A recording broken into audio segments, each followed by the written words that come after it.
محمد رسول کو سب سے پہلا معلم اور سب سے بہتر انسان اس لیے مانتا ہوں کہ جب میں دیکھتا ہوں کہ جب کسی کی بیوی اس کی عظمت کا اعتراف کرنے پر آ جائے تو وہ آدمی اچھا ہوتا ہے۔ میں نے دیکھا جناب محمد رسول اللہ کے ازواج مطہرات کو کہ انہوں نے کس طرح سے اپنے نبی کی، اپنے شوہر کی تعظیم کی ہے۔ میں اس بات سے سمجھ گیا کہ جناب محمد رسول اللہ وہ شخصیت ہے کہ دنیا میں ان کا ثانی نہیں ہے۔ میرے محترم بزرگ اور دوستو، ڈاکٹر اسپینگر، پروفیسر باسوت اسمتھ، مسٹر ڈی رائٹ اور بوائے کارلائل وغیرہ جیسے لوگوں نے نبی پاک علیہ السلام کی تعریف کی۔ ابھی ہمارے شعراء اکرام جو قرآن کی زبانی، صحابہ کی زبانی، علماء کی زبانی نبی پاک علیہ السلام کی تعریف کر رہے تھے۔ میں ان لوگوں کا تذکرہ کر رہا ہوں جو محمد کا کلمہ تو نہیں پڑھتے لیکن محمد کا قصیدہ پڑھتے ہیں۔ اور ایک انسان یوں لکھتا ہے He was the only man in history who supremely successful on both religious and secular۔ میرے محترم بزرگ اور دوستو، تو ہمارا معلم وہ ہے جس پہ دنیا کی صداقتیں شاہد آتی ہیں، دنیا کے لوگ جس کی تصدیق کرتے ہیں، دنیا کے غیر لوگوں کے دلوں میں جس کی عظمت ہے، وہ جناب محمد رسول اللہ صلی اللہ علیہ وسلم کی تعریف کرتے ہیں۔ دوسری بات، جناب محمد رسول اللہ سے آگے بڑھئے، والذین معہ، اور وہ لوگ جو ان کے ساتھی ہیں۔ علماء نے لکھا ہے اگر اس لفظ کا انفرادی مفہوم سمجھنا ہو تو حضرت ابوبکر صدیق رضی اللہ تعالیٰ عنہ ہے۔ آپ اللہ کے نبی کے ساتھ رہے، سفر میں بھی، حضر میں بھی، جنگ میں بھی، امن میں بھی۔ آپ غار ثور میں بھی آپ کے ساتھ رہے، آپ ہر وقت آپ کے ساتھ ہیں۔ اور آج بھی والذین معہ کی مثال بن کر وہ گنبد خضرا میں آرام فرما رہے ہیں، آپ کے ساتھ آرام فرما رہے ہیں۔ اور ایک وقت اللہ کے نبی نے یوں فرمایا، ایک طرف ابو بکر کا ہاتھ، ایک طرف عمر کا ہاتھ، اللہ کے نبی نے دونوں کا ہاتھ پکڑا اور ہاتھ پکڑنے کے بعد یوں اٹھایا، لوگوں یہ منظر اپنے دل میں بسا لو، اپنی آنکھوں میں اس منظر کو بسا لو، کل قیامت کا دن ہوگا، دائیں طرف ابو بکر ہوگا، بائیں طرف عمر ہوگا اور تمہارا نبی اس طرح سے اٹھ کر آئے گا۔ ہاکذا نحشر یوم القیامہ، ہمیں قیامت کے دن اس طرح سے اٹھایا جائے گا۔ آج تو نیتاؤں کے ہاتھ اٹھا کر یہ بتایا جاتا ہے یہ ہمارے آدمی ہیں، ان کی پرسنالٹی کچھ بڑی ہے اور یہ تم پر فوقیت رکھتے ہیں کیونکہ یہ بڑے نیتاؤں کے قریبی ہیں۔ اللہ کے رسول نے ہاتھ اٹھا کر کہا ہاکذا نحشر یوم القیامہ، کل قیامت کے دن ہم اس طرح اٹھیں گے۔ تو میں یوں کہتا ہوں والذین معہ کی اصل تفسیر یوں ہے اور اس کا انفرادی مفہوم حضرت ابوبکر صدیق۔ اور آگے چلیے، اشداء علی الکفار، حق اور باطل کے سلسلے میں سخت، اپنی عدالتی فیصلوں کے ذریعے سے، اپنی بے نظیر دماغ اور عقل مندی کے اعتبار سے فاروق اعظم رضی اللہ تعالی عنہ ہے۔ تو میرے محترم بزرگوں اور دوستو، دنیا کی تاریخ گواہ ہے، دنیا میں 3 دعائیں ایسی مانگی گئیں جن کی قبولیت کی بنیاد پر پوری دنیا میں انقلاب پیدا ہوا۔ پہلی دعا حضرت ابراہیم مانگتے ہیں، اے اللہ یہ کعبۃ اللہ جو تو نے میرے ہاتھوں سے بنوایا ہے، کوئی میری نسل سے ایسا انسان پیدا کر جو اس کعبۃ اللہ کے اندر اللہ تیری آیتوں کو بلند کرے، وہ لوگوں کا تزکیہ نفس کرے، تیری کتاب کی تلاوت کی جائے۔ اللہ نے دعا کو قبول فرمایا اور جناب محمد الرسول اللہ صلی اللہ علیہ وسلم کو آپ کی آل میں پیدا فرما کر پوری دنیا کو انقلاب دے دیا۔ دوسری دعا حضرت موسیٰ نے مانگی، اللہ تو مجھ سے کہتا ہے کہ جاؤ فرعون کے پاس، اسے میری وحدانیت کی تعلیم دو، میری وحدانیت کی تبلیغ کرو، میرا پیغام فرعون تک پہنچاؤ۔ اللہ میری بات کو پوری طرح سے یہ لوگ سمجھتے بھی نہیں ہیں، میری زبان میں پریشانی ہے، اللہ تو میرا چھوٹا بھائی ہے ہارون، اس کو دے دے، یہ بات کرے گا، اس کی بات سمجھ میں آئے گی۔ حضرت موسیٰ نے حضرت ہارون کی خطابت کو مانگا ہے اور اس خطاب سے پوری دنیا میں انقلاب برپا ہوا ہے۔ اور تیسری دعا، اللہ کے نبی کے ہاتھ اٹھے ہیں، ابھی حبشہ سے واپسی ہوئی ہے، 5واں سال ہے، شیب ابی طالب سے نکلے ہیں، لوگ پریشان ہیں، مسلمانوں کے حالات بہت اچھے نہیں ہیں۔ اللہ کے نبی کے ہاتھ اٹھے ہیں، اللہ تیرے اسلام کو ضرورت ہے، اللہ تیرے دین کی عزت کو ضرورت ہے، اللہ تیرے پیغام پہنچانے میں مجھے معاون بنا دے اور میرے معاون کی مجھے ضرورت ہے، ہاتھ اللہ کا نبی اٹھاتا ہے، تو مجھے ابو جہل دے دے یا اللہ تو مجھے عمر دے دے، یہ فیصلہ خدا کا ہے۔ میرے محترم بزرگوں اور دوستو، میں ایک بات کہتا ہوں، کل بچے حافظ قرآن ہوں گے، دستار بندی آپ کے بچوں کی ہوگی، آپ یہ مت سمجھنا کہ یہ میں نے محنت کی ہے، میں نے پیسہ دیا ہے، میرے استادوں نے محنت کی ہے تو یہ بچہ حافظ قرآن بنا ہے۔ نہیں نہیں، اگر صرف محنت سے حافظ قرآن بنتا تو لوگ بہت سارے محنت کرنے والے ہیں، اگر پیسے سے حافظ قرآن بنتا تو لوگ بہت پیسے والے ہیں۔ نہیں نہیں، ثم اورثنا الکتاب الذین اصطفینا من عبادنا، ہم اپنے بندوں میں سے منتخب کرتے ہیں، تمام کو اللہ نے نکار دیا ہے، ان بچوں کا انتخاب کیا ہے۔ اللہ کے نبی کے ہاتھ اٹھے، اللہ ابو جہل کو دے دے یا اللہ عمر کو دے دے، اللہ نے ابو جہل کو نکار دیا ہے، عمر کو دے کر پوری دنیا میں انقلاب برپا کر دیا ہے۔ تو میرے محترم بزرگ اور دوستو، یہ عمر کون تھا؟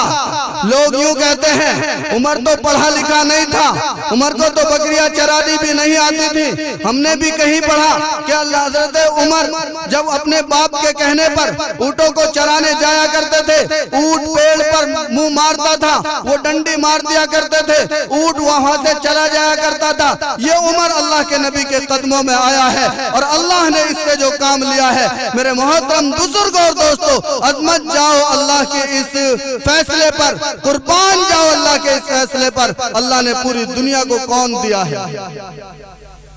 یہ عمر ہے۔ ان کی اگر بات کو سمجھنا ہو تو پھر قرآن بھی سمجھ میں آتا ہے۔ اللہ کا نبی کہتا ہے ان اللہ جعل الحق علی لسان عمر وقلبہ، عمر بولتا بھی صحیح ہے، عمر سوچتا بھی صحیح ہے۔ کیسے صحیح سوچتا ہے؟ اللہ کے نبی میرا دل چاہتا ہے یہ جو ہماری مائیں ہیں، یہ جو ازواج مطہرات ہیں، جب یہ باہر نکلا کرے تو کچھ پردے میں نکلا کریں۔ اللہ کے نبی میرا من چاہتا ہے، وحی آتی ہے یا ایھا النبی قل لازواجک وبناتک ونساء المؤمنین یدنین علیہن من جلابیبہن، اور prophet tell your wives and daughters and the women of the Muslims they should throw down their souls over them۔